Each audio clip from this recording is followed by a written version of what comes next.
الحمدللہ رب العالمین والصلاة والسلام علی سید الانبیاء والمرسلین اما بعد فاعوذ باللہ من الشیطان الرجیم بسم اللہ الرحمن الرحیم الصلاة والسلام علیکہ یا رسول اللہ وعلی آلکہ واصحابکہ حبیب اللہ الصلاة والسلام علیکہ یا نبی اللہ وعلی آلکہ واصحابکہ نور اللہ۔ فرمان مصطفیٰ صلی اللہ علیہ وسلم کا مفہوم ہے کہ تم جہاں بھی ہو مجھ پر درود پڑھو کہ تمہارا درود مجھ تک پہنچتا ہے۔ مل کے درود پاک پڑھ لیجئے، صلو علی الحبیب صلی اللہ تعالی علی محمد صلی اللہ تعالی وسلم۔ آج ہم انشاءاللہ عز و جل کلمہ کفر کہہ دینے کے متعلق سنیں گے۔ میرے پیارے اور محترم اسلامی بھائی، یہ بات یاد رکھنا ضروری ہے کہ ایک مسلمان کے لیے اس کا سب سے قیمتی سرمایہ، یعنی قیمتی سرمایہ اس کا کیا ہے؟ اس کا ایمان ہے۔ ہر مسلمان کا سب سے قیمتی سرمایہ اس کا ایمان ہے، اور ایمان کا مطلب یہ ہے کہ سچے دل کے ساتھ تمام باتوں کی تصدیق کی جائے، ان سب باتوں کو مانا جائے جن کا تعلق ضروریات دین سے ہو۔ ضروریات دین سے مراد وہ مسائل ہیں جسے ہر خاص و عام جاننے والا ہو، مثلا اللہ تعالیٰ کا ایک ہونا، انبیاء اکرام کی نبوت، نماز، روزہ، حج، زکوٰۃ، جنت، دوزخ، قیامت میں اٹھایا جانا، حساب و کتاب ہونا وغیرہ۔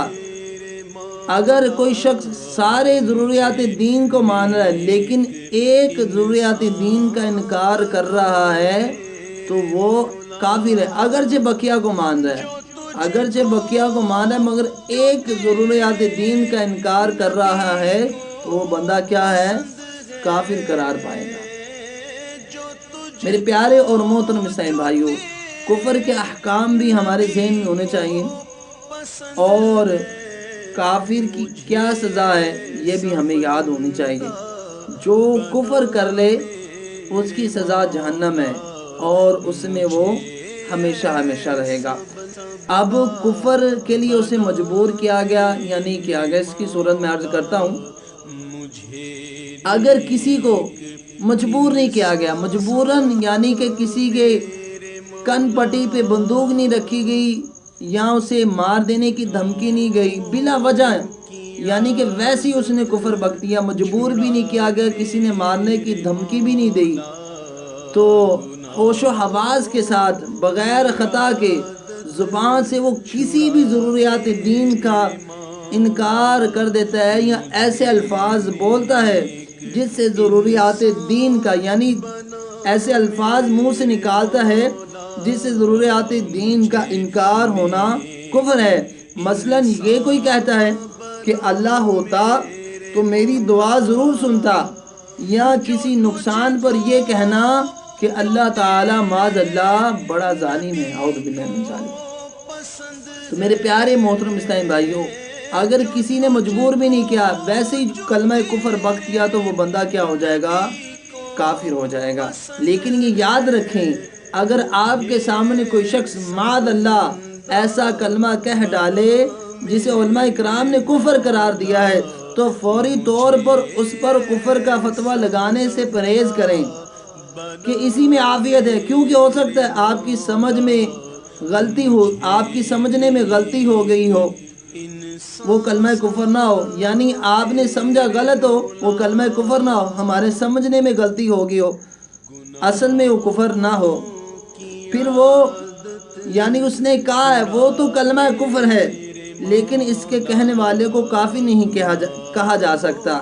اس لیے راستہ سلامتی اسی میں ہے کہ ایسے شخص احتیاطاً تجدید ایمان اور تجدید نکاح کرنے کے فوراً بعد مفتی صاحب سے رابطہ کرے، اور اس بارے میں کوئی تفصیل جاننا چاہتا ہے تو مکتبۃ المدینہ کی شائع کردہ کتاب ایمان کی حفاظت کا مطالعہ فرمائے، اور امیر اہل سنت دامت برکاتہم العالیہ کی کتاب خفیہ کلمات کے بارے میں سوال جواب، اس کو ضرور پڑھیں۔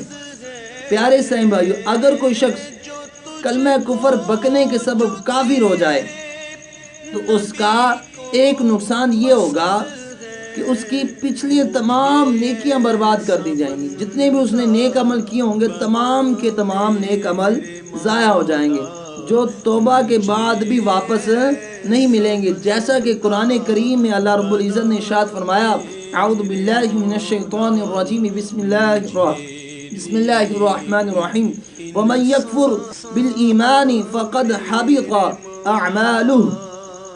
اعمالہ. ارشاد فرمایا جو مسلمان سے کافر ہوا اس کا کیا دھرا سب تباہ و برباد کر دیا جائے گا. اور اگر کسی بد نصیب کو توبہ کی توفیق نہ ملے اور حالت کفر میں اس کا انتقال ہو گیا تو وہ ہمیشہ ہمیشہ کے لیے جہنم میں ڈالا جائے گا. جیسا کہ اللہ رب العزت نے سورہ بقرہ میں ارشاد فرمایا وَمَن يَرْتَدِدْ مِنْكُمْ عَنْ دِينِهِ فَيَمُتْ وَهُوَ كَافِرٌ فَأُولَئِكَ حَبِطَتْ أَعْمَالُهُمْ فِي الدُّنْيَا وَالْآخِرَةِ وَأُولَئِكَ أَصْحَابُ النَّارِ هُمْ فِيهَا خَالِدُونَ.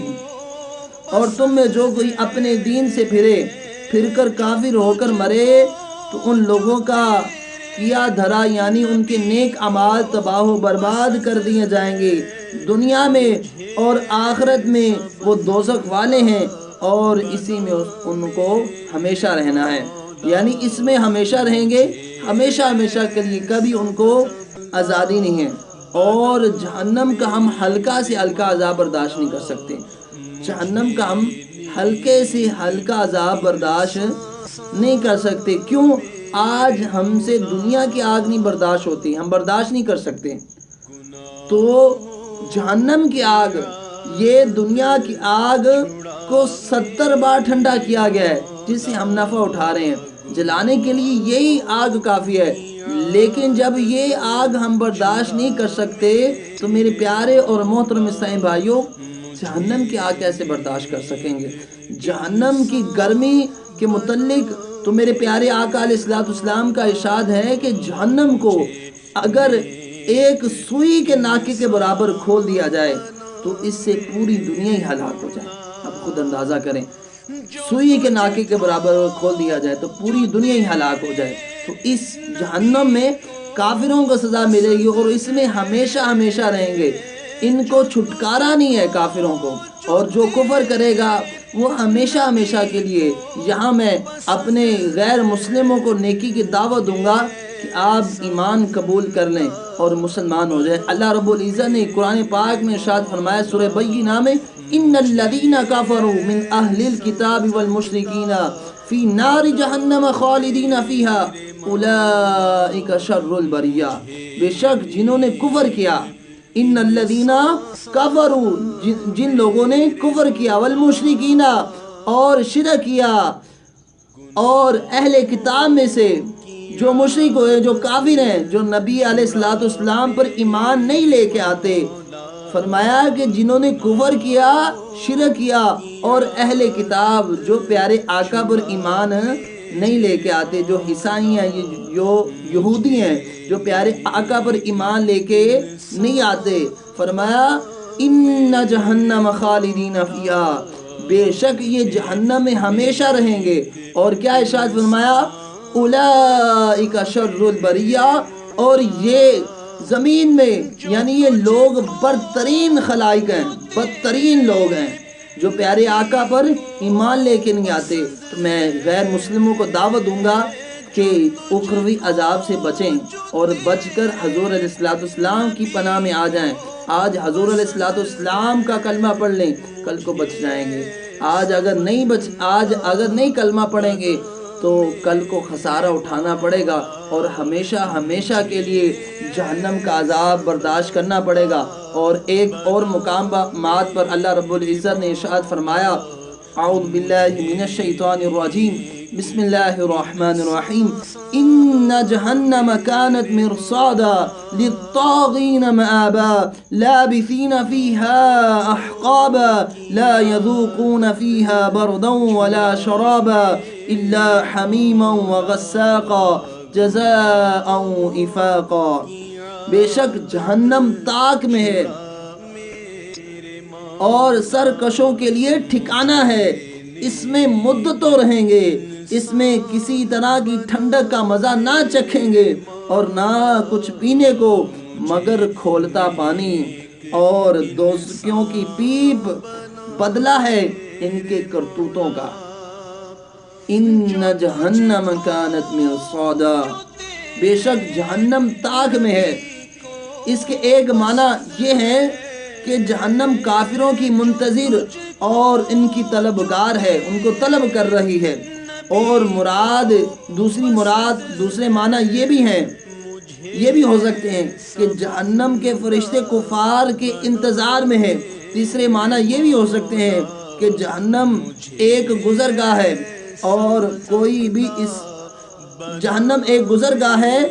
کوئی بھی اس پر گزرے بغیر جنت تک نہیں پہنچے گا، یعنی ساروں کو جہنم سے گزرنا پڑے گا۔ تو میرے پیارے اور محترم اسلام بھائیوں، ہمیں ڈرنا چاہیے۔ اور آگے اللہ تعالیٰ نے ارشاد فرمایا للطاغین مآبا، سرکشوں کے لیے ٹھکانہ ہے۔ کن کے لیے؟ سرکشوں کے لیے۔ کیا ٹھکانہ ہے؟ جہنم ٹھکانہ ہے۔ اس آیت اور اس کی بعد والی 3 آیات کا میں آپ کی بارگاہ میں خلاصہ پیش کرتا ہوں کہ جو جہنم 3 آیات کا خلاصہ یہ ہے کہ جہنم کفار اور مشرکین کا ٹھکانہ ہے۔ کن کا ٹھکانہ ہے؟ کفار، جو کافر ہیں، جتنے بھی کافر ہیں، تمام کفار اور جو اللہ کے ساتھ شرک کرتے ہیں، ان کا ٹھکانہ کیا ہے؟ جہنم ہے۔ لہٰذا اس میں وہ داخل ہوں گے اور اس میں نہ ختم ہونے والی مدت تک، یعنی جو ہمیشہ کے لیے ختم ہی نہیں ہوگی، نہ ختم ہونے والی مدت تک، یعنی ہمیشہ ہمیشہ اس میں رہیں گے۔ اور جہنم ان کا حال یہ ہوگا کہ وہ اس میں کسی طرح کی ٹھنڈک نہیں محسوس کریں گے جس سے انہیں راحت نصیب ہو سکے، اور جہنم کی گرمی ہوگی، انہیں سکون نہیں ملے گا۔ اور جب پانی مانگیں گے تو جہنم کا کھولتا ہوا پانی ملے گا، اور ان کو جہنمیوں کی پیپ ملے گی، اور اس کے علاوہ ان کو کچھ نہیں ملے گا۔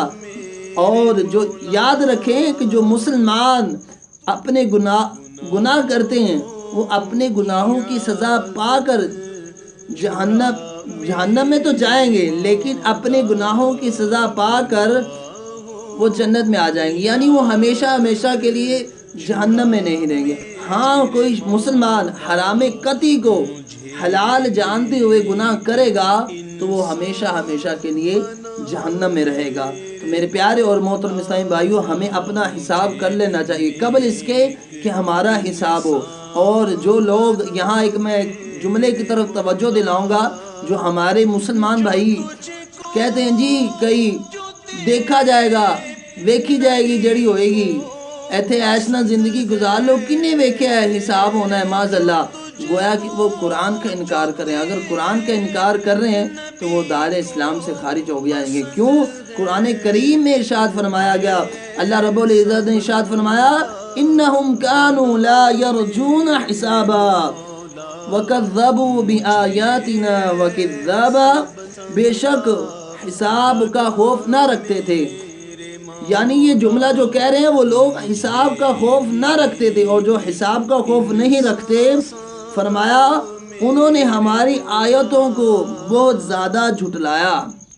ان کے لیے کیا ہے؟ دردناک عذاب ہے۔ ان جہنم کانت مرصادا۔ تو میرے پیارے اور محترم اسلامی بھائیوں، ہمیں ڈرنا چاہیے، عذاب سے ڈرنا چاہیے، اللہ سے ڈرنا چاہیے، اللہ کا خوف کرنا چاہیے، اور کفر سے گریز کرنا چاہیے، کفر یا جملوں سے بچنا چاہیے۔ اور میں دعوت دوں گا ان کو جو میرے مسلمان بھائی گانے سنتے ہیں، یار گانوں سے توبہ کریں، ان میں کفریات بہیں، ان میں کفریات، اشعاروں نے کفریہ اشعار لکھے ہوئے ہیں، اور ہمارے مسلمان گائے جا رہے ہیں، سنے جا رہے ہیں شوق سے۔ آج تک آپ نے کسی غیر مسلم کو دیکھا ہے کہ ہمارے نبی علیہ الصلوۃ والسلام کی نعتیں سنتے ہوں، شوق سے لگاتے ہوں اپنے گھروں میں؟ ہم مسلمان ہو کے غیر مسلموں کے گانے سنیں گے، ان کے طرز عمل پر زندگی گزاریں گے؟ یار ہمیں کیا ہو گیا ہے؟ ہم اپنے اندر جھانکیں، ہم مسلمان ہیں، رسول اللہ کا کلمہ پڑھنے والے ہیں یار۔ ہمیں تو پیارے آقا علیہ الصلوۃ والسلام کی ہر سنت کو اپنانا چاہیے تھا. ہمیں تو پیارے آقا کی نعتیں سننی چاہیے تھی ان کانوں سے. ہم تو اس کانوں سے گانے سن رہے ہیں. بروز محشر کیا منہ دکھائیں گے پیارے آقا کو؟ کیا منہ دکھائیں گے اپنے پیارے آقا کو؟ کیا سوال کا جواب دیں گے کہ یا رسول اللہ ہم آپ کی نافرمانی کرتے رہے؟ ہے جواب اس کا. قبر میں پیارے آقا آئیں گے، پیارے آقا بچائیں گے. حشر میں پیارے آقا بچائیں گے. یہ کفار، یہ گانے والے نہیں بچائیں گے.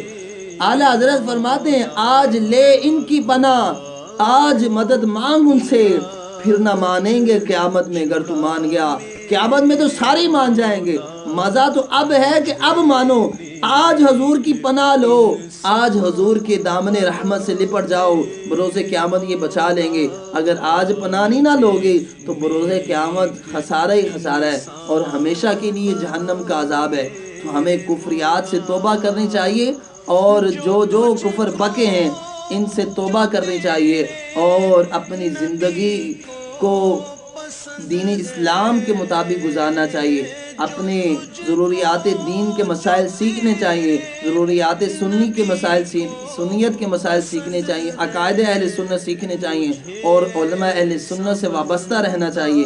تو میں آپ کو دعوت دوں گا میرے پیارے اور محترم اسلامی بھائیوں، خدا را غور و فکر کریں اور کوئی بھی کام کرنے سے پہلے یہ سوچ لیں کہ یہ کام مجھے جنت کی طرف لے کے جائے گا یا جہنم کی طرف لے کے جائے گا. تو میرے پیارے اور میٹھے اسلامی بھائیوں، اللہ سے ڈریں، اللہ کے محبوب سے ڈریں اور پیارے آقا کی فرما برداری کریں.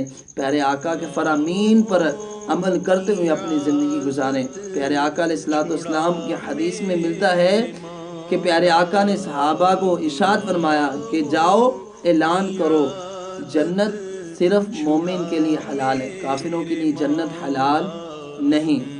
تو جنت کس کے لیے؟ مسلمانوں کے لیے، کافروں کے لیے نہیں. جو غیر مسلم ہیں ان میں اسلام کی دعوت دوں گا کہ آپ اسلام میں آ جائیں. اسلام بہت ہی پیارا دین ہے، اسلام بہت ہی اچھا دین ہے. اسلام، دین اسلام مکمل ضابطہ حیات ہے. دین اسلام مکمل ضابطہ حیات ہے. ہر پہلو میں ہماری دین اسلام رہنمائی کرتا ہے، ہر پہلو میں. تو میرے پیارے اور محترم اسلامی بھائیوں، میں آپ سے گزارش کروں گا کہ آپ قرآن کریم کی تلاوت کیا کریں اور قرآن کریم کی ترجمہ تفسیر پڑھا کریں. اس پرفتن دور میں الحمدللہ ثم الحمدللہ آپ کو دعوت اسلامی کا ماحول ملا اور دعوت اسلامی کے مفتی قاسم دامت برکاتہم العالیہ نے بہت ہی پیاری تفسیر صراط الجنان لکھی. اسے اپنے گھر میں خرید کے رکھیں اور اس کا مطالعہ کریں اور اس کا درس روزانہ دیں. کم سے کم ایک آیت روزانہ ترجمہ تفسیر کے ساتھ پڑھنے کی نیت کریں اور اپنے گھر میں یہ درس کریں. گھر میں قرآن کریم کی، ہم چونکہ مسلمان ہیں تو یہ قرآن کریم کی تفسیر ہمارے گھر میں ہونی چاہیے. ہمیں پتہ ہونا چاہیے کہ ہمارے احکام کیا ہیں، کہ ہم سے اللہ رب العزت نے ہمیں کن چیزوں کا اللہ رب العزت نے ہمیں حکم دیا اور کن باتوں سے ہمیں روکا اور کن باتوں کا ہمیں حکم دیا. ہمیں پتہ ہونا چاہیے. اس کے لیے قرآن کریم کی تفسیر کا مطالعہ کریں اور اس پرفتن دور میں آسان فہم ہے تفسیر صراط الجنان. میں آپ کو دعوت دوں گا کہ اس کو ہر اسلامی بھائی خریدے اور خرید کر اس کا مطالعہ کرے اور اس کو پڑھے اور پڑھ کر علم بھی، عمل بھی کرے اور دوسروں کو بھی سکھائے. وما علینا الا البلاغ.